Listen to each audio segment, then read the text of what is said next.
Hello, everyone. Thank you for joining today's live webinar.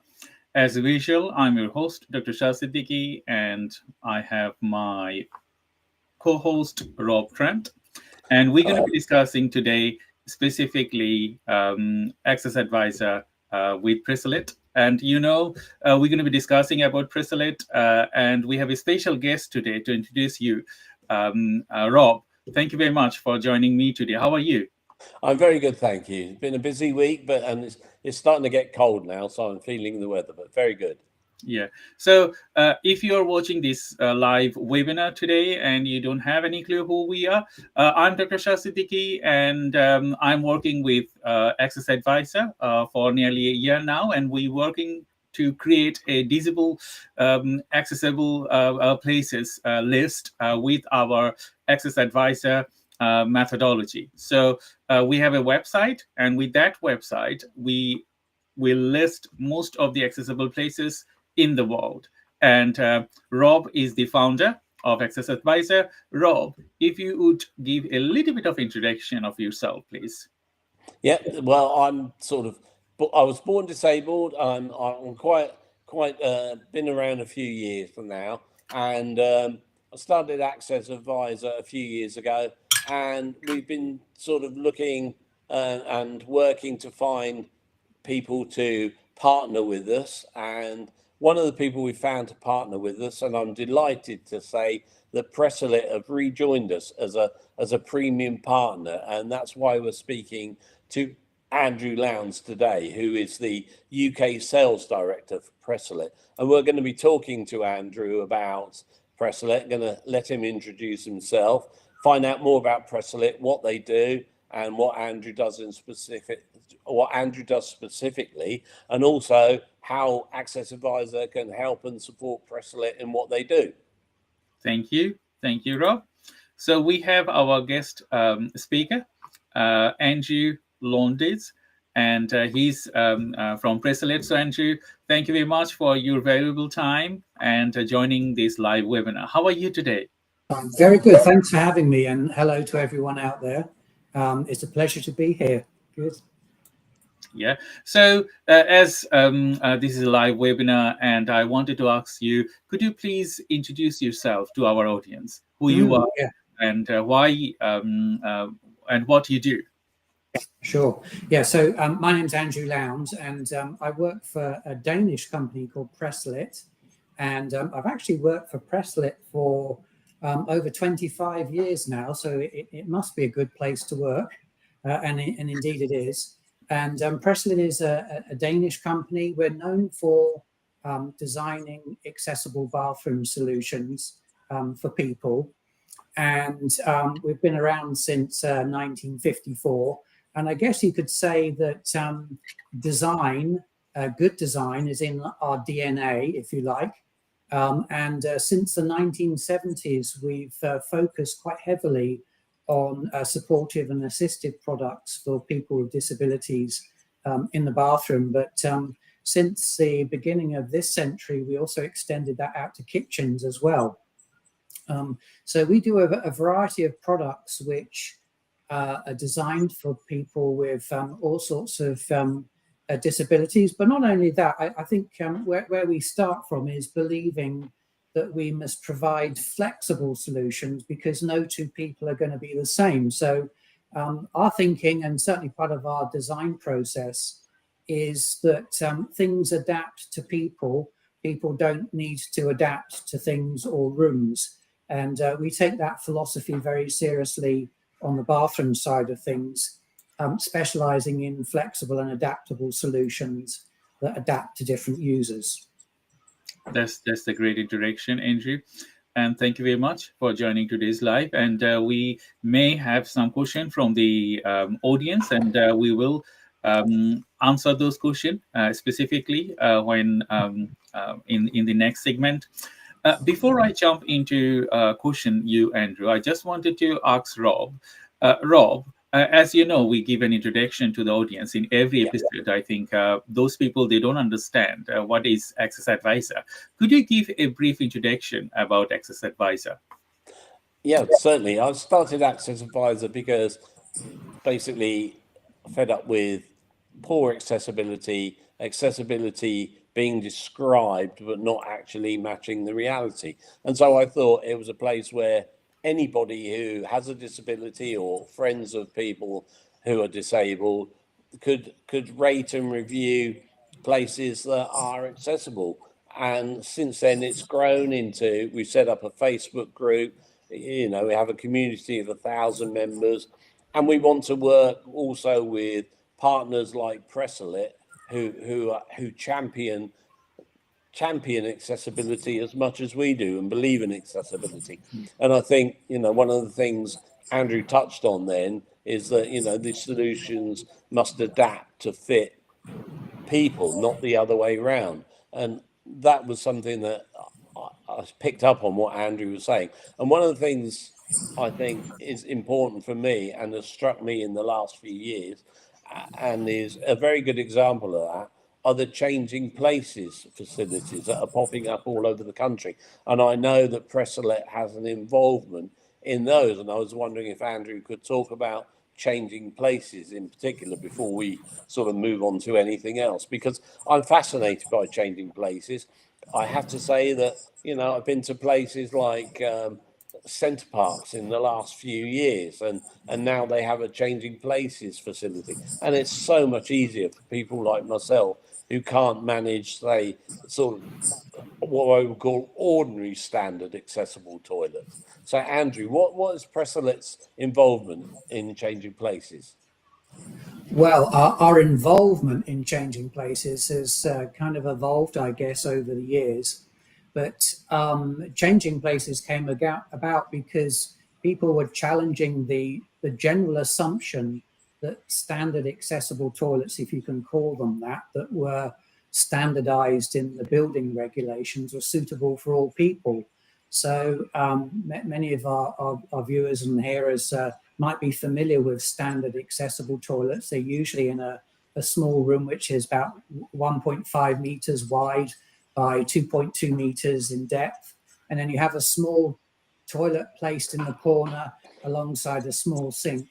And things can get very tight and difficult to use. And when these layouts were originally introduced, they were intended for people that were independent, largely, who could perhaps position their chair alongside, or if they're using a wheelchair, and get themselves on and off the toilet independently. But for people who have more complex needs, a standard arrangement just isn't suitable. So the changing places toilets came about. They've been around for 20 odd years, I would say. And when they initially were being introduced, we had a bit more involvement in terms of designing layouts for people. And we were able to introduce a variety of different product solutions, including wash basins that would move left and right, so that the basin could be brought within reach of the toilet for hand washing and then moved out of the way to create space for wheelchairs and mobility equipment and carers and helpers. But as the Changing Places campaign gathered momentum and importance, standard arrangements were soon adopted by the British Standard. They came out into BS 8300 around about 2009, I think, from memory. And we have a layout which has been pretty much used consistently since then, with some modification. And we've seen almost a standardization of changing places, which is good and bad. So there are always two sides to the coin.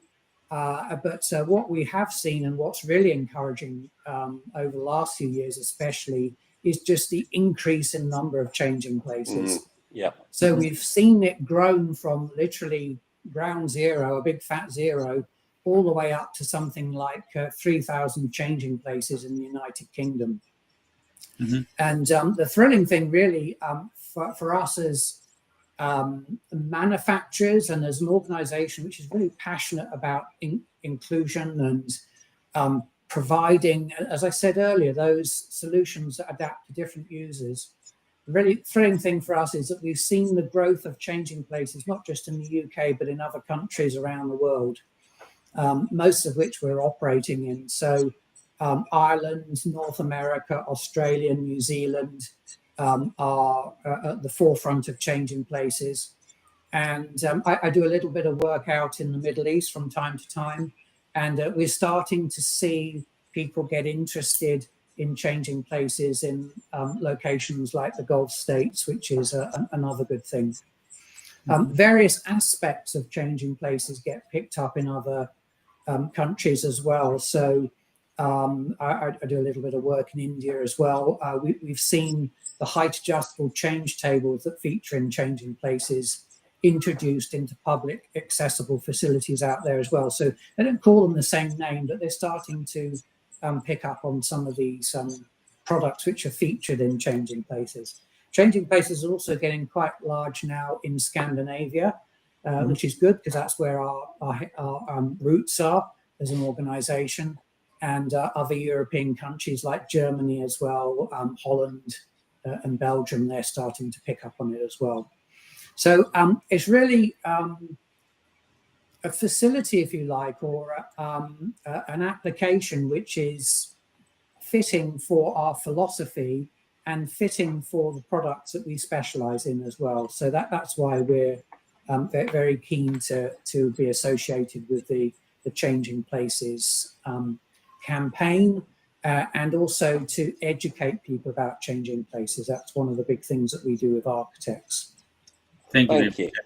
I just want to ask one more question, if that's okay. Yes, please. I've just returned from a fortnight in Florida, Disney specifically, and I was really surprised that they didn't have, or I couldn't find a single changing places. And that's a sort of exact place where I would have thought something like a changing places facility or more than one would be absolutely perfect. Are there plans to sort of bring education to that area?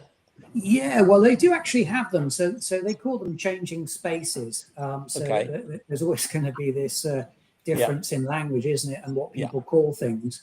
But in the UK and other places like Ireland and Europe, typically a changing places features an adult-sized change table and a ceiling hoist to maneuver people around. You'll have a toilet away from the corner, so that's different from the standard arrangement that I mentioned right at the very beginning. So there's space all the way around the toilet for wheelchairs, mobility equipment and carers.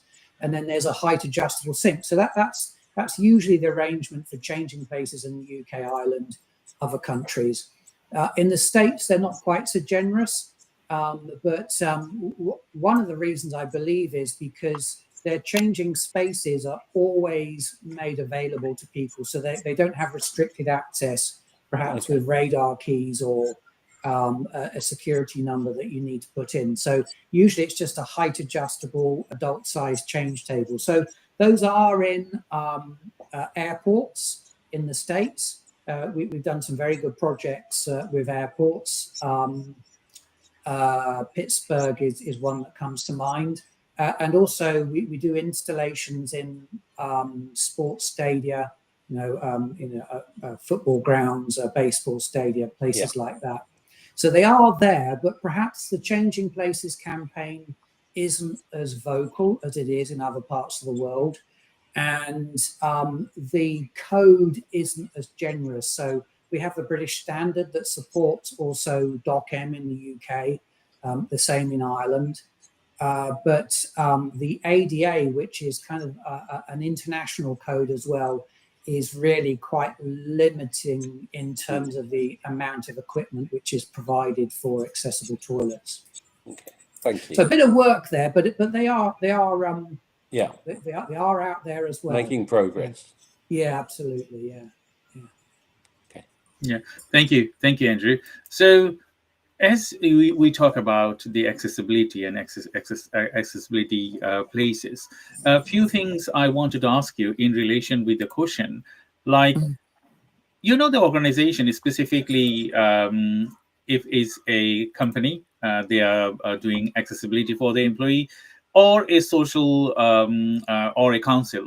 They are doing accessibility for their people in the society. How organization can make accessibility central to their design approach?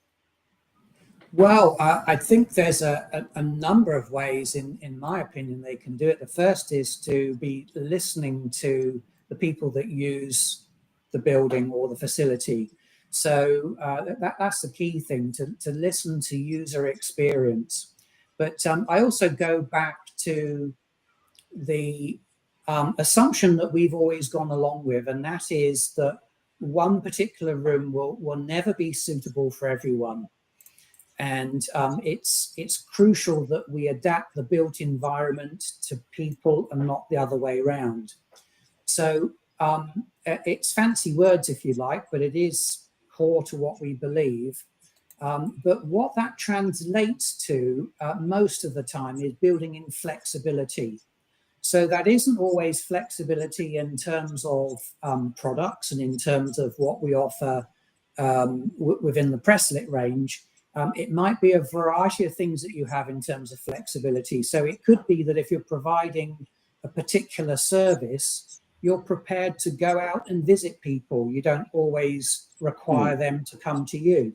So you need to have a flexible approach which adapts to different people's requirements, whatever that might be.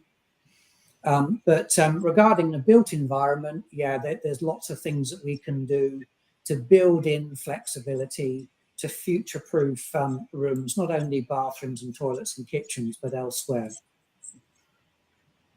Thank you very much, Andrew.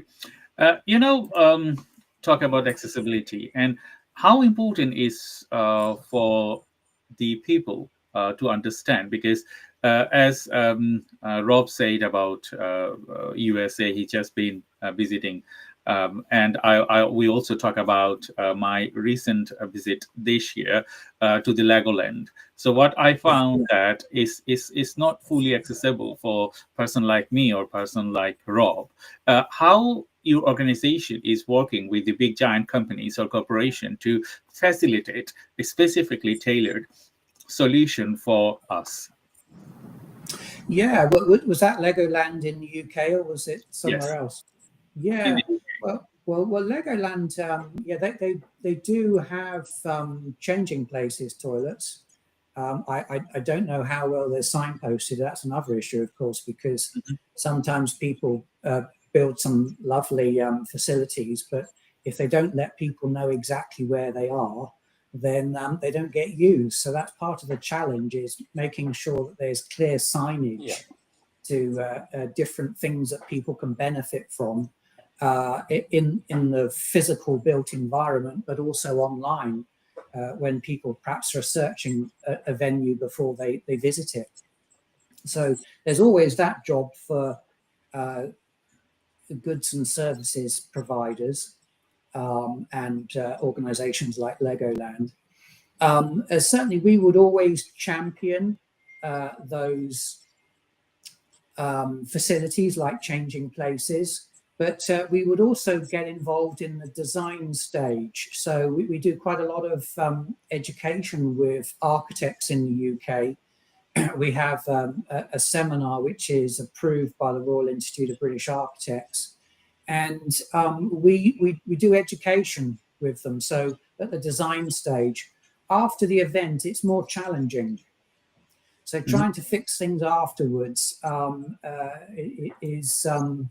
is more difficult. But with the blank sheet of paper at the design stage, yeah, that's where we're active, and that's where we're trying to influence things. That's a great explanation, Andrew. My next question to you, you do facilitate accessible toilets and kitchen. What's the biggest challenge you encounter every day for your day-to-day work? The biggest challenge is always going to be space.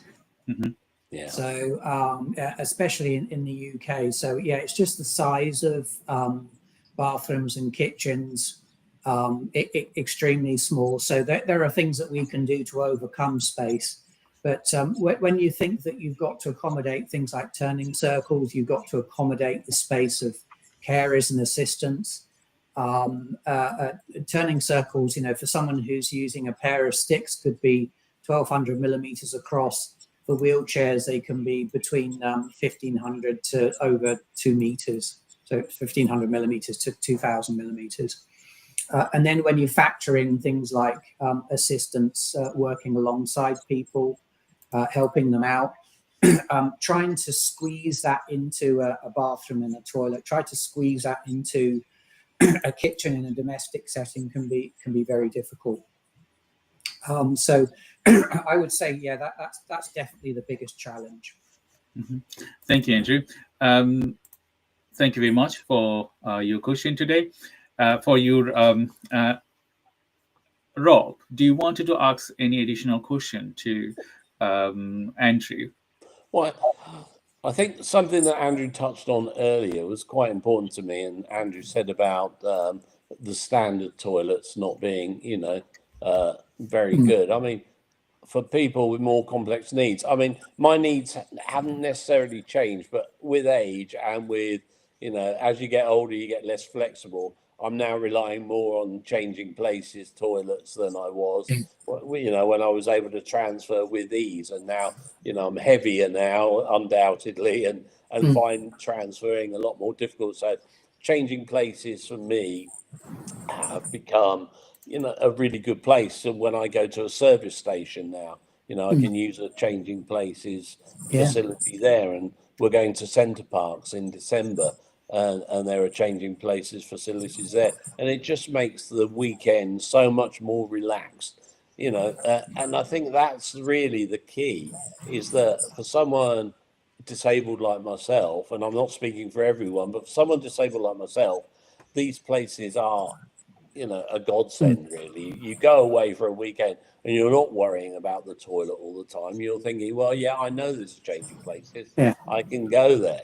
And so, I mean, that wasn't really a question. I guess my other question to Andrew, at least one other question, is how do you feel that, we're delighted to have Pressalit back as a partner. And my question is, how can we support Pressalit in what we do and try and bring Pressalit to a greater range of people in our community? Yeah, well, that's a very good question. Thanks, Rob. So I think one of the things that really attracts me to Access Advisor is the reports that you do, and how you highlight certain things that need to be changed.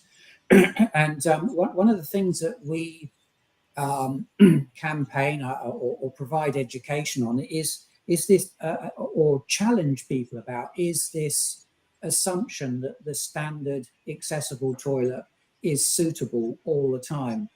And I think, our focus is largely on the architectural community, but it is broader than that. And it's trying to convince people not to just approach things with a tick box exercise. So you won't be surprised to hear me say that most of the time that's what we discover is the approach in the sort of design community, or also the construction community, is, okay, well, it's an accessible toilet. This is what you do. Plop, in it goes, the dock impact. We've done our job. We've been good, haven't we?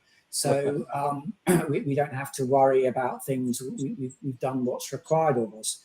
But actually, we'd like to challenge that, and we'd like to point out the difficulties with the standard accessible toilets. And it's not necessarily the jump from a standard accessible toilet to a changing places toilet.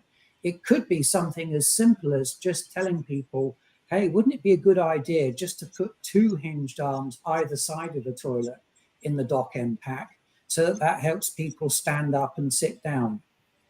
Wouldn't it be a good idea to offer perhaps a little bit of height adjustment in some of these accessible toilets, so that we can get different heights for different users, and we can work on that basis that no standard arrangement is going to suit everyone? So it's not necessarily, as I say, going from the the dock impact to the changing places, that's quite a big jump. But there are things that we can do incrementally that would really improve the accessibility. Just thinking outside of the box and allowing people to think outside of the box and do that little bit extra. Thinking in terms of perhaps color contrast of supportive and assistive products up against the walls and the floors that they're against, to make sure that we get things right, perhaps for partially sighted people. So there's a whole variety of things that we can do. So Access Advisor being out there, doing the reports that you do, doing it from a lived experience angle as well. So it's not some sort of expert that thinks they know best. I think is a tremendous way that helps Pressalit and helps us get across our message as well. Thank you. And I think for me, we've talked a lot about bathroom solutions, but I know that when we first met and we met at a place called Flat Spaces, which is holiday accommodation for disabled people with much more complex needs. And I believe Pressalit had a lot of involvement in Flat Spaces. And one of the things that Pressalit also did, and you talked about height adjustable things, was the kitchen area as well. You have a lot of involvement in kitchen accessible kitchen solutions, and I was fascinated. It means that disabled people can actually get involved in kitchens if they want to. Personally, that would be my nightmare. So I try and steer clear of anything accessible in a kitchen. I could burn an egg, I think, sometimes. But I was fascinated by Pressalit and thought what they're doing is wonderful.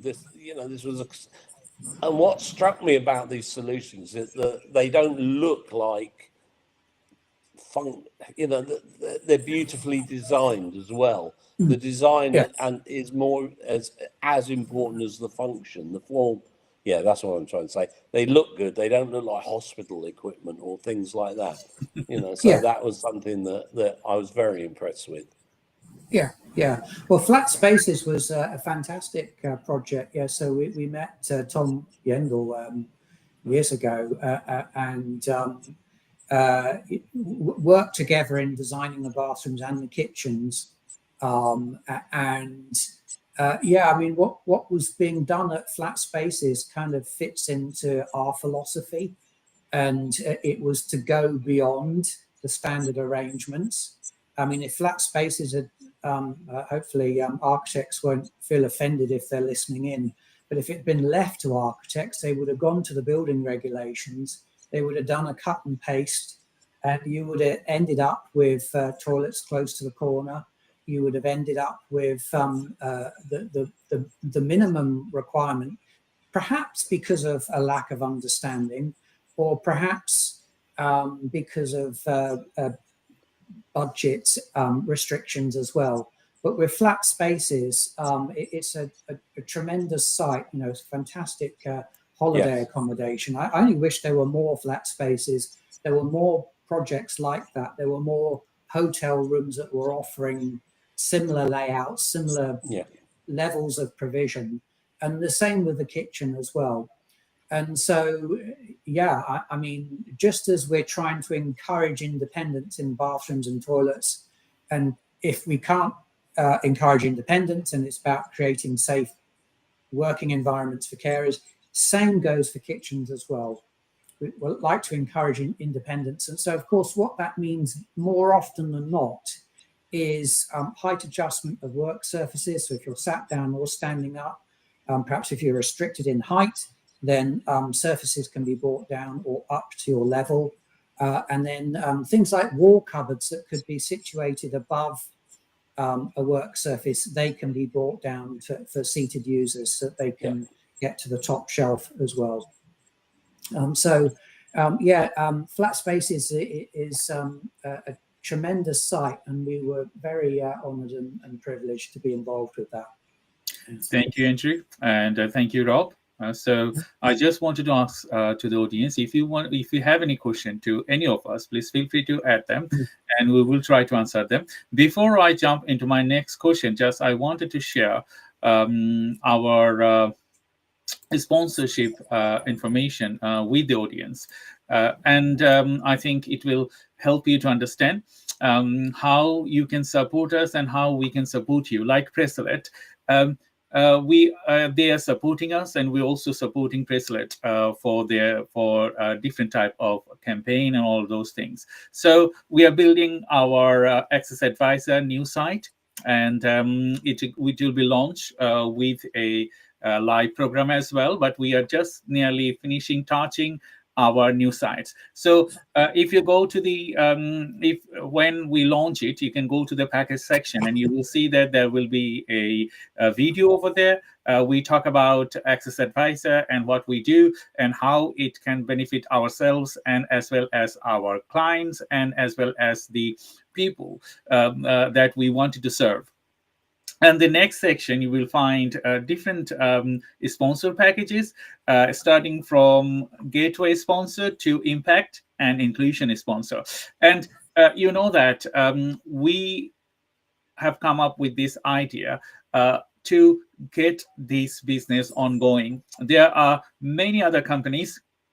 They are working in accessibility and all those things, but we think that we are unique because we are creating databases. And thank you, Rob, that till now we have like 3,000 places database on our site. So anyone they are wanted to access to accessible place, they will find it from our databases. And with our new site, it will be more accessible, and you will find it easily where you wanted to go and how you wanted to leave your review. So if you are watching this webinar and you wanted to share this webinar with your colleagues, friends, or any businesses, if they wanted to support us, you can support us with 3 sponsorship packages, and as well as you can also be a partner with us, supporting our activities in different ways.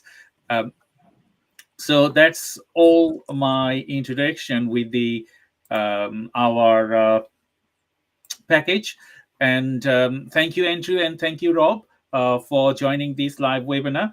We have another 10 to 15 minutes to talk about more about Pressalit. As you know, we are highlighting Pressalit today, and we have other sponsors, and we're going to be bringing them. We already brought HEX Production on the last events, and we are talking about Andrew today for Pressalit, and we're going to be bringing more sponsors. Those people, they are helping us to get our project ongoing. And you know that without funding, it's not possible for me and Rob to continue this project to the next levels, because every steps we take require investment, and as well as a lot of other things. We also have a donate section on the page. So if people wanted to go over there and they wanted to donate, they can do it. And thank you, Andrew and Rob. So now, Andrew, I have another questions. How do Pressalit solution adapt to user evolving needs? Well, yeah, evolving needs is a very apt word. So something simple like a shower seat or a height adjustable sink or a set of height adjustable arms, because they adapt in height, they can change as and when user requirements change. So it could be that, for example, someone is ambulant at the moment. They're able to walk around. They choose to walk around. So they might need the sink at a higher level. But if they have a condition which is progressive or changeable, evolves to something else perhaps in the future, maybe they're going to be sat in a chair later on, then the basin or the height adjustable hinged arms or the shower seat can be changed in height as and when required. So the Pressalit solutions that we have are largely adaptable so that they future-proof the bathroom or the kitchen. So when needs change, you don't need to take everything off the wall and remount things and to reconfigure, the individual elements within the bathroom will adapt and change as and when required. Thank you very much, Andrew.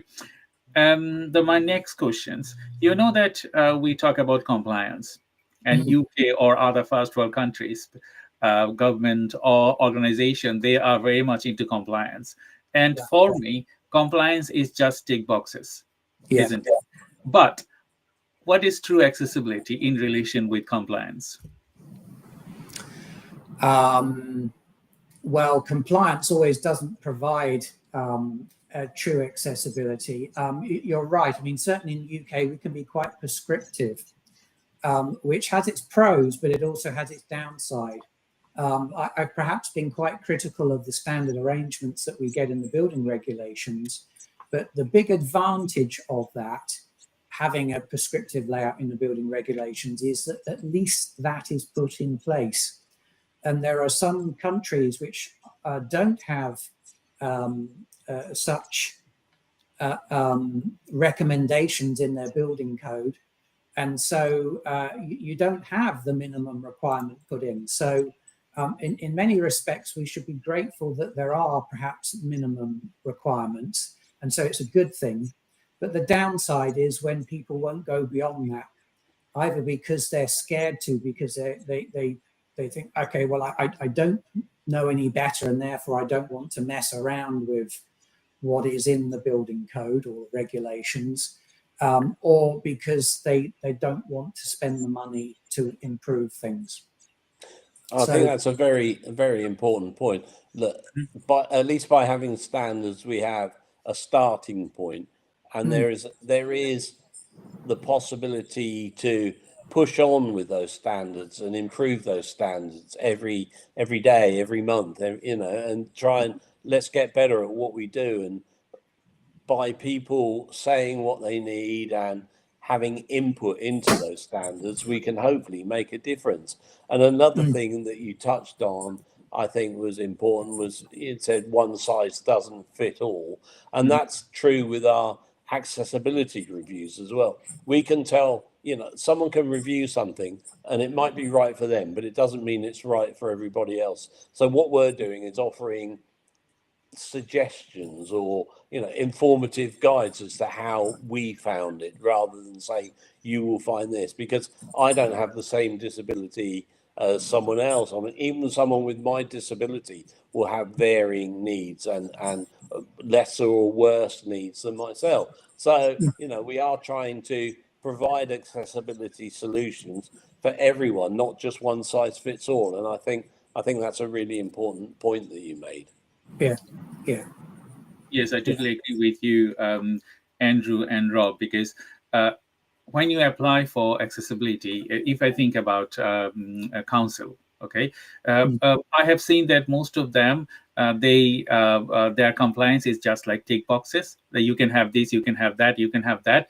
But when is just like individually, like you assess individual person, and then facilitate that person need to your design, to your accessibility, mechanism, then it makes a person specific. But otherwise, if you have like one standard for everyone, that will not fit for purpose. And that's why disabled people like me or like Rob or anyone else, we are facing enormous struggle, because we are being kept on a box, because this is the things we will do and this is the things you will get. But it's not like that.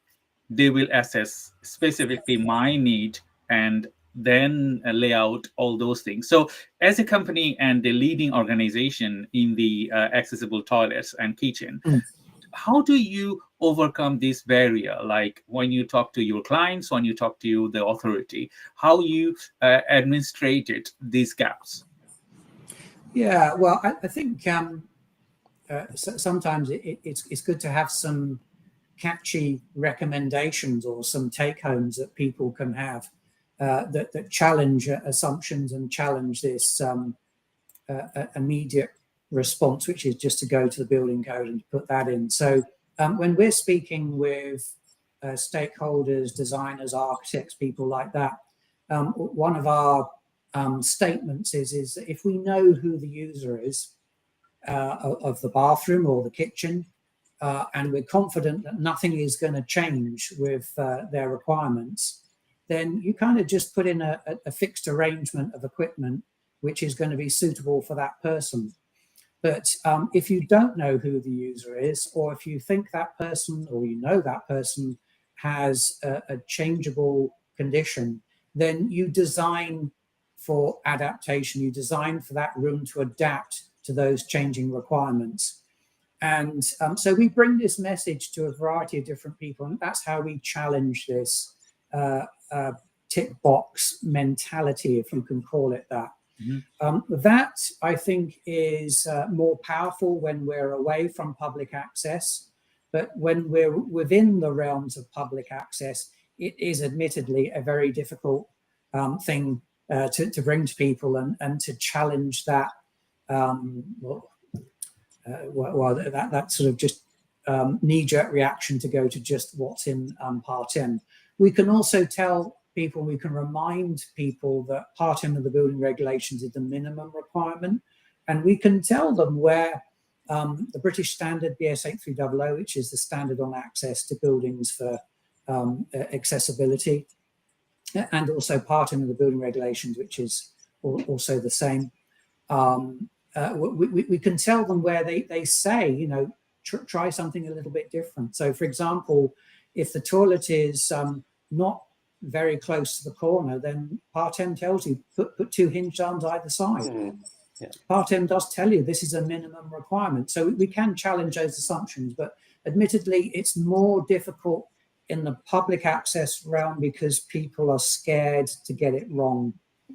And they're scared perhaps of the building control officer that can pick them up and say, this isn't in the building regulations, do it again or put it right.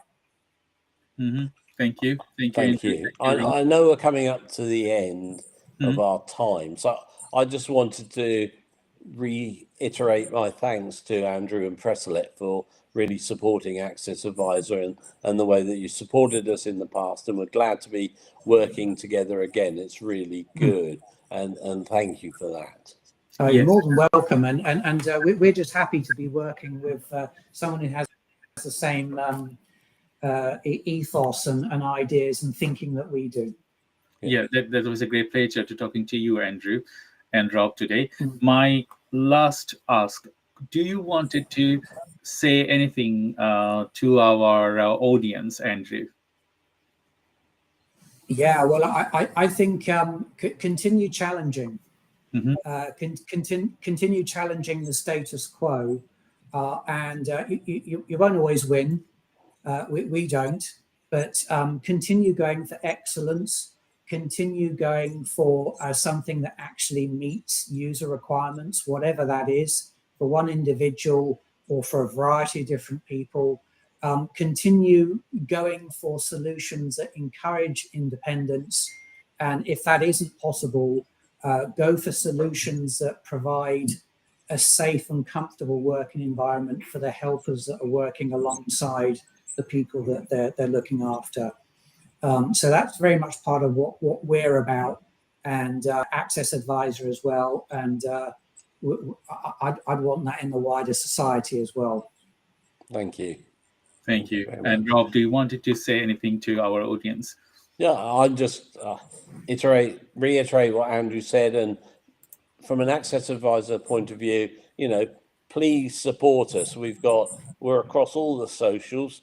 You know, Access Advisor isn't me. It's not Dr. Shah. It's the community. It's the 1,000 people or so that are on Facebook. It's all of our YouTube subscribers, all of our followers on Blue Sky, all our business contacts on LinkedIn.